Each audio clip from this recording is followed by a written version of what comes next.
Hello students, कैसे हैं आप सभी लोग। मैं हूं Pooja Singh and welcome back to my channel accounting master class. And इस टाइम हम डिस्कस कर रहे हैं क्लास 12 का प्रीवियस ईयर का क्वेश्चन पेपर 2021 का टर्म 1 का जो क्वेश्चन पेपर है वो इस टाइम हम लोग डिस्कस कर रहे हैं। 4 लेक्चर वीडियो मैं ऑलरेडी अपलोड कर चुकी हूँ। This is my 5th lecture video, ये मेरा 5वां लेक्चर वीडियो है। तो चलिए फिर बिना टाइम वेस्ट किए जल्दी से हम आज का क्वेश्चन स्टार्ट करते हैं। तो सबसे पहले तो क्वेश्चन पेपर में जो फर्स्ट पेज पे ये जो इंस्ट्रक्शंस होते हैं ना, ये काफ़ी इंपॉर्टेंट होते हैं। आपको समय निकाल के सबसे पहले ये इंस्ट्रक्शन ध्यान से पढ़ने चाहिए, ठीक है। भले ही आप बोर्ड के एग्जाम दे रहे हैं या कोई भी कॉम्पिटेटिव एग्जाम दे रहे हैं, ये इंस्ट्रक्शन स्किप नहीं करना चाहिए कि हमें सब आता है, ऐसा नहीं सोचना चाहिए। ये इंस्ट्रक्शन भले ही आपको पहले से पता है, ठीक है, बट ये इंस्ट्रक्शन एक बार आपको सब्र से एग्जाम शुरू होने से पहले एक बार पढ़ लेना चाहिए, ठीक है। मेन टाइम शुरू होता है, क्वेश्चन पेपर पहले दे दिए जाते हैं, तो ये इंस्ट्रक्शन उसी टाइम के लिए होता है कि आप एग्जाम शुरू करने से पहले ये इंस्ट्रक्शन पढ़ लें, राइट। तो चलिए फिर स्टार्ट करते हैं आज का वीडियो। चलते हैं अपने पहले क्वेश्चन पे, क्वेश्चन नंबर 19। तो जो पिछले 4 लेक्चर वीडियो थे उसमें हम क्वेश्चन नंबर 1 से लेके क्वेश्चन नंबर 18 तक ऑलरेडी डिस्कस कर चुके हैं। आज हमें क्वेश्चन 19 से स्टार्ट करना है, ठीक है। तो चलिए क्वेश्चन पढ़ना शुरू करते हैं। क्वेश्चन 19 क्या है? Read the following statement carefully and choose the correct alternative. यानी आपको ये जो दो स्टेटमेंट दिए हैं, स्टेटमेंट 1 एंड स्टेटमेंट 2, आपको इसे ध्यान से पढ़ना है और बताना है इन दोनों में से कौन सा स्टेटमेंट, ठीक है। आपको 4 ऑल्टरनेटिव दिए गए हैं। पहला है कि स्टेटमेंट 1 ट्रू है और स्टेटमेंट 2 फॉल्स है। दूसरा है कि जो सेकंड है वो ट्रू है, फर्स्ट फॉल्स है। तीसरा है दोनों ट्रू है, फिर नेक्स्ट है कि दोनों फॉल्स है, ठीक है। तो ये 4 ऑप्शन आपको दिए गए हैं, आपको बताना है कौन सा स्टेटमेंट सही है कौन सा गलत है, ये बताना है, ठीक है। तो पहला स्टेटमेंट क्या है? पहला स्टेटमेंट है कि recovery of loan is a non डेप्ट क्रिएटिंग कैपिटल एसेट, ठीक है। दूसरा स्टेटमेंट क्या है कि recovery of loan causes reduction in asset of the government, ठीक है। तो ये 2 स्टेटमेंट आपको दिए गए हैं, आपको बताना है कौन सा फॉल्स है कौन सा सही है, ठीक। तो सबसे पहले तो एक बात है कि इस क्वेश्चन को करने के लिए आपको क्या टर्म पता होना चाहिए, आपको कैपिटल रिसिप्ट पता होना चाहिए, ठीक है। एक बार वीडियो को क्लियर करती हूँ। देखिए सबसे पहले तो यहाँ पे दोनों ही क्वेश्चन में किसकी बात हो रही है? कैपिटल रिसिप्ट की बात हो रही है, ठीक है। कि रिकवरी ऑफ लोन जो है वो एक नॉन डेप्ट क्रिएटिंग कैपिटल एसेट है, ठीक है। तो कैपिटल रिसिप्ट, कैपिटल एसेट नहीं सॉरी, कैपिटल रिसिप्ट। तो कैपिटल रिसिप्ट क्या होती है ये आपको पता होना चाहिए, ठीक है। वैसे इस पर मैं सेपरेट वीडियो बना चुकी हूँ, इकोनॉमिक्स की प्लेलिस्ट में आपको मिल जाएगा। अगर आपको और डिटेल में समझना है तो आप वो रेफर कर सकते हैं। तो मैंने आपको बताया था कैपिटल रिसिप्ट क्या होती है। तो कैपिटल रिसिप्ट वो रिसिप्ट्स होती है विच क्रिएट द एसेट्स, ठीक है। कैपिटल रिसिप्ट वो होती है which create the assets and reduce the liability of the government. यानी वो रिसिप्ट्स, वो इनफ्लो जो एसेट को क्रिएट करे, एसेट बढ़ाए और लायबिलिटी को रिड्यूस करे, उसको कहा जाता है कैपिटल रिसिप्ट, ठीक। और अगर मैं कंपोनेंट की बात करूं, सोर्सेज की बात करूं, ठीक है, कि कैपिटल रिसिप्ट गवर्नमेंट को किन किन सोर्सेज से होती है, तो बहुत सारे सोर्सेज हैं। जैसे एक हुआ बोरोइंग, ठीक है, एक हुआ डिसइन्वेस्टमेंट, ठीक है, और एक है रिकवरी ऑफ लोन, जो इस क्वेश्चन में बात की गई है, रिकवरी ऑफ लोन, ठीक है। This is also a capital receipt, right. और ये जो रिकवरी ऑफ लोन है ना, दिस इज नॉन डेप्ट क्रिएटिंग कैपिटल रिसिप्ट। ये जो रिकवरी ऑफ लोन है ये नॉन डेप्ट क्रिएटिंग कैपिटल रिसिप्ट्स है, ठीक है।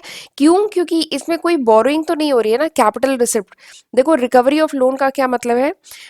जो गवर्नमेंट है, ठीक है, गवर्नमेंट के पास कुछ मनी था, गवर्नमेंट ओन द मनी और गवर्नमेंट ने उसको लेंड किया, चाहे किसी दूसरी गवर्नमेंट को या स्टेट, अगर सेंट्रल गवर्नमेंट की बात करें, सेंट्रल गवर्नमेंट ने स्टेट गवर्नमेंट या यूनियन गवर्नमेंट, ठीक है, या किसी पब्लिक सेक्टर या फॉरेन गवर्नमेंट को अगर कोई लोन दिया है, ठीक है, तो वो इसमें आता है।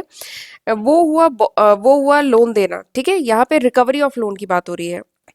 तो जो भी लोन ऑफर किया था गवर्नमेंट ने किसी दूसरी गवर्नमेंट को, ठीक है, क्योंकि गवर्नमेंट के पास अगर फंड था, मनी था और उसकी रिकवरी की जा रही है, तो ये क्या है? दिस इज नॉन डेप्ट। यहाँ पे क्या हो रहा है? कैपिटल रिसिप्ट इनफ्लो हो रहा है ना, और ये क्या है? Recovery of loan. जो लोन दिया था अब उसकी रिकवरी हो रही है, तो ये जो रिकवरी ऑफ लोन है ये क्या है? इट्स अ नॉन डेप्ट क्रिएटिंग कैपिटल रिसिप्ट। ये एक नॉन डेप्ट क्रिएटिंग कैपिटल रिसिप्ट है, ठीक है। और इससे क्या हो रहा है? इससे जो गवर्नमेंट का एसेट है वो क्या हो रहा है? रिड्यूस हो रहा है। क्यों रिड्यूस हो रहा है? क्योंकि देखिए लोन दिया था, ठीक है, लोन दिया था गवर्नमेंट ने, अब उसकी रिकवरी हो रही है। तो लोन देना is an asset of the firm. अगर गवर्नमेंट ने लोन दिया है तो it's an asset of the firm, ठीक है। अब इसकी रिकवरी की जा रही है तो क्या हो रहा है, there is a reduction in the asset of the not firm, reduction in the asset of government. यहाँ पे गवर्नमेंट के रिस्पेक्ट में बात हो रही है। तो लोन दिया था, अब उसकी रिकवरी हो रही है, ठीक है। तो इससे क्या है, एसेट जो है गवर्नमेंट के रिड्यूस हो रहे हैं, ठीक। ये बात समझ में आई। इसका मतलब क्या है, यहाँ पे स्टेटमेंट 1 एंड स्टेटमेंट 2 दोनों ही क्या है, ट्रू है। कि रिकवरी ऑफ लोन क्या है, रिकवरी ऑफ लोन एक नॉन डेप्ट, ये नॉन डेप्ट है, ठीक है। ये एक नॉन डेप्ट है, यहाँ पे बोरिंग नहीं की जा रही है, यहाँ पे रिकवरी की जा रही है। ये एक नॉन डेप्ट क्रिएटिंग कैपिटल रिसिप्ट है और इससे क्या हो रहा है, एसेट रिड्यूस हो रहा है, ठीक है। तो दोनों ही स्टेटमेंट करेक्ट है, यानी कौन सा ऑप्शन होगा, option C is the correct answer. Both statement are correct, दोनों स्टेटमेंट सही हैं, ठीक है। चलिए आगे बढ़ते हैं। अच्छा, आगे बढ़ने से पहले मैं आपको एक इन्फॉर्मेशन देना चाहती हूँ, आपके एक इम्पॉर्टेंट क्वेश्चन का रिप्लाई करना चाहती हूँ। एक्चुअली मुझसे क्लास 12 के काफ़ी स्टूडेंट्स मुझसे कमेंट सेक्शन में पूछते हैं कि मैम सैम्पल पेपर की कोई अच्छी बुक बता दीजिए। तो मुझे ये बुक मैंने मेरे नज़र में आई, ओसवाल गुरुकुल की 36 सैम्पल पेपर क्वेश्चन पेपर की बुक है और ये काफ़ी अच्छी बुक है। इवन मेरी जो ऑफलाइन क्लासेस है उसमें मैं इसी बुक को रेफ़र करती हूँ, बच्चे इसी से ही पढ़ते हैं। काफ़ी अच्छी बुक है, बहुत सिंपल लैंग्वेज में लिखी गई है। और कॉमर्स स्ट्रीम के जितने भी 7 पेपर्स हैं, जैसे इंग्लिश है, physical education, computer science, maths, accountancy, economics and BST, सातों ही सब्जेक्ट के सैम्पल पेपर आपको इस सिंगल बुक में मिल जाएंगे। तो इसका मतलब है कि आपको अलग अलग बुक परचेज करने की जरूरत नहीं है, एक ही बुक में पूरा कंटेंट मिल जाएगा, सैम्पल पेपर मिल जाएंगे। And it is according to the new syllabus, ये जो सीबीएसई का जो रिवाइज न्यू सिलेबस है उसके अकॉर्डिंग ये बुक लिखी गई है, ठीक है। तो काफ़ी अच्छी बुक है। और एक बात और है कि सैम्पल पेपर की प्रैक्टिस करना बहुत ज़रूरी है। दिसंबर का महीना आ गया है, बोर्ड एग्ज़ाम अब बहुत दूर नहीं है, तो मैं उम्मीद करती हूँ कि आपका जो पूरा सिलेबस है आपने फिनिश कर लिया होगा। सिलेबस फिनिश हो गया है, अब हमें क्या करनी है, अब हमें सैम्पल पेपर से प्रैक्टिस करनी है, ज़्यादा से ज़्यादा क्वेश्चन पेपर लगाने हैं, ठीक है। तो ये बुक आप प्रेफर कर सकते हैं, काफ़ी अच्छी बुक है। और इसके साथ ही ओसवाल वालों का they have web portal, they have assessment web portal, ये oswal.io के नाम से है। And you can attempt sample paper online on this assessment portal. ये जो प्लेटफॉर्म है इस पे आप सैम्पल पेपर ऑनलाइन अटेम्प्ट कर सकते हैं। तो ज़रूर इस पे भी एक बार लॉगिन होइएगा, काफ़ी अच्छी वेबसाइट है, असेसमेंट प्लेटफॉर्म है ये। और बहुत अच्छी बात ये है कि आप इस पर टेस्ट तो दे सकते हैं और टेस्ट के बाद you will also get the result from experts. आपको टेस्ट के बाद आपको रिजल्ट भी दिया जाएगा, एक्सपर्ट्स आपको रिजल्ट देंगे आपकी मेल आईडी पे, या जो भी आपने इसमें अपनी आईडी क्रिएट की है दोनों पे ही आपका रिजल्ट आएगा। तो ये भी काफ़ी अच्छा प्लेटफॉर्म है, सैम्पल पेपर की प्रैक्टिस इस पर भी कर सकते हैं, ठीक है। तो ज़रूर oswal.io ये विजिट करिएगा, ठीक है। और ये बुक भी आप ले सकते हैं, राइट। चलिए आगे बढ़ते हैं अगले क्वेश्चन की तरफ। अगला क्वेश्चन क्या है, which of the following are features of urban poor, ठीक है। Which one of the following features are identified for urban poor, यानी अर्बन पुअर के रिस्पेक्ट में आपको बताना है कि इनमें से क्या क्या फीचर्स हैं। चार आपको ऑप्शन दिए, मतलब चार आपको फीचर्स बताए गए हैं। एक है lack of income generating asset, एक है limited skill availability, lack of job security, lack of job opportunity. तो ये चार ऑप्शन, मतलब चार फीचर्स बताए गए हैं। आपको जो ऑप्शन दिए गए हैं वो ये है कि फर्स्ट सेकंड सही है, first second third, first second third fourth and first third fourth, ठीक है। तो ये चार ऑल्टरनेटिव आपको दिए गए हैं। आपको बताना है कि अर्बन पुअर के फीचर्स के रिगार्डिंग आपको बताना है, ठीक है। तो इस क्वेश्चन को करने के लिए सबसे पहले अर्बन पुअर होते क्या है आपको ये पता होना चाहिए, ठीक है। सबसे पहले पुअर के बारे में बात कर लेते हैं। पुअर कौन होता है? तो poor is a person, poor मतलब गरीब, ठीक है। तो वो क्या होता है, वो पर्सन होता है, ठीक है। एज पर इकोनॉमिक्स पुअर क्या है, वो पर्सन है, वो इंडिविजुअल है who does not have financial capability. वो पर्सन, वो इंडिविजुअल जिसमें फाइनेंशियल कैपेबिलिटी नहीं है, फाइनेंशियल कैपेबिलिटी नहीं है to fulfil its basic requirement, ठीक है। उसमें कैपेबिलिटी, ठीक है, कैपेबिलिटीज नहीं है to fulfil its basic requirement, जो बेसिक नेसेसिटी है लाइफ की, रोटी कपड़ा मकान, ठीक है, जो बेसिक नेसेसिटी है वो फुलफिल करने की फाइनेंशियल कैपेबिलिटी जिस इंडिविजुअल में नहीं है उसको हम क्या कहेंगे, उसको हम कहेंगे पुअर, ठीक। अब ये जो पुअर है, इकोनॉमिक्स में बताया गया है कि ये जो पुअर है, गरीब, ये कई टाइप के हैं, उसी में से एक है अर्बन पुअर जिसकी इस क्वेश्चन में बात हो रही है, अर्बन पुअर, ठीक है। तो अर्बन पुअर कौन होते हैं ये भी जानना जरूरी है। तो अर्बन, देखिए नाम पुअर के आगे बस एक वर्ड जुड़ गया है अर्बन, आप पढ़े होंगे ना, अर्बन एरिया, रूरल एरिया।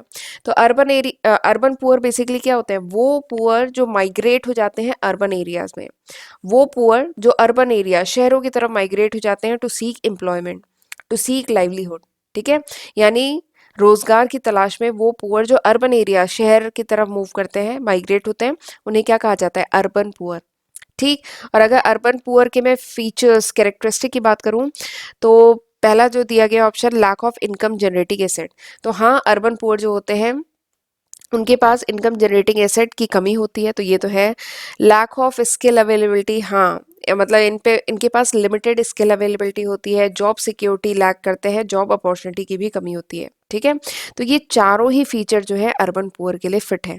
ठीक है, तो अगर कैरेक्टरिस्टिक की बात पूछी जा रही है तो चारों ही करेक्ट है, यानी यहाँ पे क्या होगा answer, option C is the correct answer. ठीक है, चलिए आगे बढ़ते हैं अगले क्वेश्चन की तरफ। अगला क्वेश्चन क्या है कि which of the following is correct with reference to ministry of finance, यानी मिनिस्ट्री ऑफ फाइनेंस के रिस्पेक्ट में कौन सा स्टेटमेंट करेक्ट है। चार ऑप्शन आपको दिए गए हैं।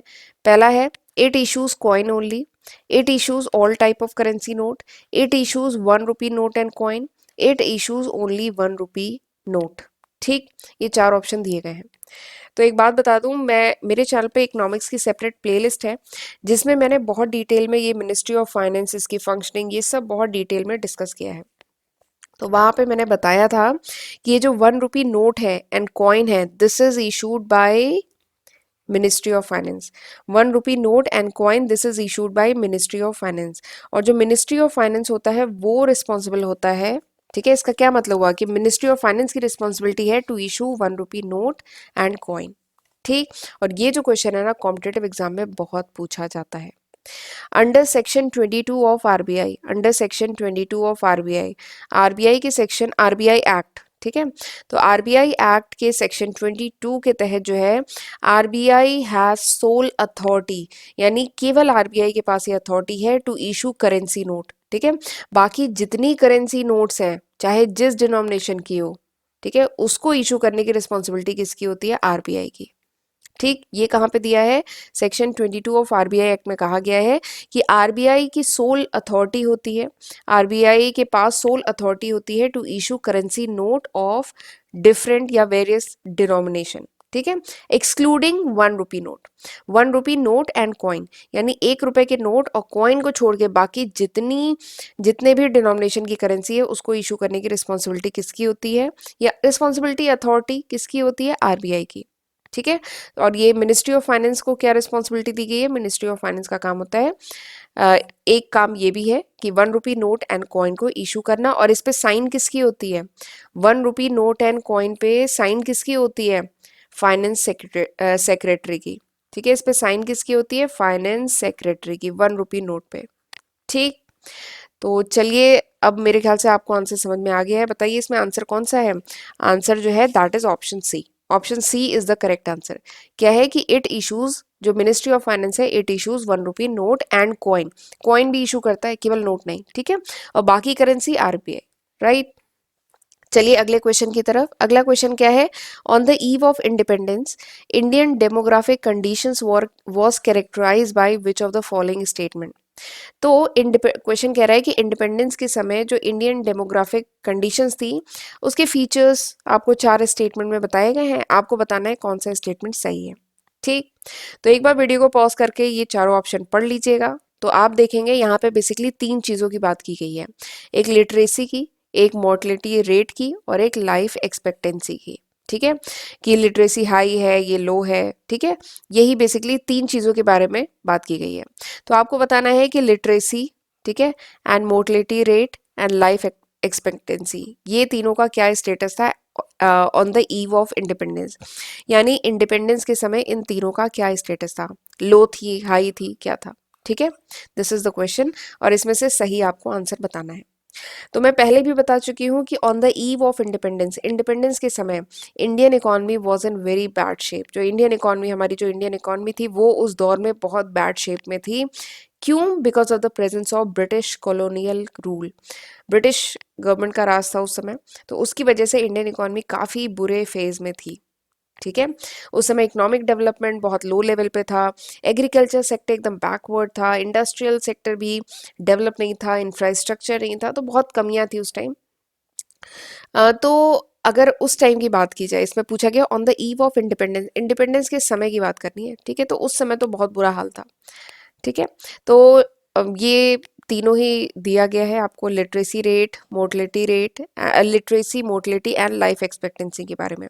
तो सबसे पहले तो ये होता क्या है आपको ये पता होना चाहिए, ठीक है। लिटरेसी मतलब साक्षरता, उस समय साक्षरता कितनी थी, लोग कितने एजुकेटेड थे, तो हम जानते हैं उस समय, ठीक है, उस समय क्या था, जो लिटरेसी रेट था दैट वाज वेरी लो, उस समय बहुत कम लोग थे जो एजुकेटेड थे, ठीक है, क्योंकि गवर्नमेंट, ब्रिटिश गवर्नमेंट का उस समय राज था, ठीक है, बहुत स्कूल्स वगैरह नहीं थे, तो इसलिए उस समय लिटरेसी रेट क्या था, इट वाज वेरी लो। और मोर्टलिटी रेट, अगला क्या है, मोर्टलिटी रेट। तो मोर्टलिटी रेट क्या होता है, मोर्टलिटी रेट मतलब होता है नंबर ऑफ डेथ पर थाउजेंड पर ईयर, यानी कितनी डेथ हो रही थी पर thousand per year, that is mortality rate, इसको मोर्टलिटी रेट कहते हैं। तो उस समय क्योंकि इतनी मेडिकल फैसिलिटीज़ नहीं थे, इतने हॉस्पिटल नहीं थे, बीमारियां थी, ठीक है, तो उस समय mortality rate was high, mortality rate क्या था, हाई था, ठीक है। और अगर लाइफ एक्सपेक्टेंसी की बात करें, लाइफ एक्सपेक्टेंसी क्या होती है, basically average time, average time an individual is expected to live, यानी एवरेज टाइम एक इंडिविजुअल कितना जीता है, ठीक है। एवरेज टाइम एक इंडिविजुअल की बेसिकली एज, जो एवरेज टाइम होता है, कितना एक्सपेक्टेड लाइफ है उसकी, that is called life expectancy, ठीक है। तो दैट वाज लो, वो लो थी उस टाइम। क्यों लो थी, क्योंकि मेडिकल फैसिलिटीज़ नहीं थी, बहुत ज़्यादा कह लीजिए मतलब बहुत एक्सप्लॉइट किया जा रहा था, ठीक है। तो लाइफ एक्सपेक्टेंसी लो थी, मोर्टलिटी रेट बहुत हाई था, ठीक है, मोर्टलिटी रेट बहुत हाई था, और जो लिटरेसी थी वो कम थी, ठीक है। तो इन तीनों के ही बारे में पूछा गया है, तो ये है इसका स्टेटस। तो अब मेरे ख्याल से आप आंसर बता सकते हैं कि कौन सा ऑप्शन सही है। तो लिटरेसी रेट की बात करें तो वो बहुत लो था, बहुत कम लोग साक्षर थे। मोर्टलिटी रेट यानी मृत्यु दर, इसको हिंदी में कहते हैं, मृत्यु दर बहुत हाई था, यानी नंबर ऑफ डेथ पर थाउजेंड पर ईयर वो बहुत हाई था। फैसिलिटीज़ नहीं थी, मेडिकल फैसिलिटी उस टाइम नहीं थी। और लाइफ एक्सपेक्टेंसी की अगर बात करें तो वो भी लो थी, ठीक है। एवरेज लाइफ कि कितने लोग जीते हैं, एक्सपेक्टेड लाइफ जो है, दैट वाज वेरी लो, वो भी बहुत लो थी, ठीक है। तो अब मेरे ख्याल से आपको समझ में आ गया है कि कौन सा आंसर सही है, option D is the correct answer, ठीक है। तो चलिए आज का लेक्चर मैं यहीं पे वाइंड अप करती हूँ। अब अगले लेक्चर वीडियो में हम आगे के क्वेश्चन डिस्कस करेंगे, और प्लीज़ अगर लेक्चर यूज़फुल लगे तो मुझे मोटिवेट करने के लिए प्लीज़ वीडियो को लाइक ज़रूर किया करिए, ठीक है। तो चलिए मिलते हैं अगले लेक्चर वीडियो में, तब तक अपना ध्यान रखिएगा, गॉड ब्लेस यू।